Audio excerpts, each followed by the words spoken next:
ভিডিঅ'টোত বাবু আৰু মইনাৰ সুন্দৰ মুহূৰ্তবোৰ আছে। এয়া বাবুৱে মইনাক লৈ এটি গান গাই আছে।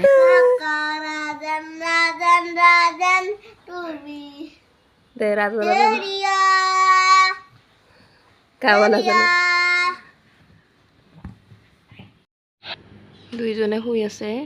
এয়া মইনাই ফূৰ্তিতে কেনেকৈ মূৰটো লৰাইছে। মইনাই বাৰে বাৰে কিতাপখন ল'ব খুজি আছে, কিন্তু বাবুৱে নিদিয়ে। সেই কিতাপখন হাতত লৈ এনেকৈ পঢ়ি আছে। আৰু দিনত বাবু স্কুল যোৱাৰ পিছত তাই অকলশৰে বহি বাবুৰ খেলনা গাড়ীকেইখন লৈছে আৰু এনেকৈ খেলি আছে। এনেকৈ দিনটো পাৰ হৈ যায়। এতিয়া বাবু অহাৰ পিছত তিনিওজনে ইৰা আৰু বাবুৰ লগত মইনাই খেলি আছে।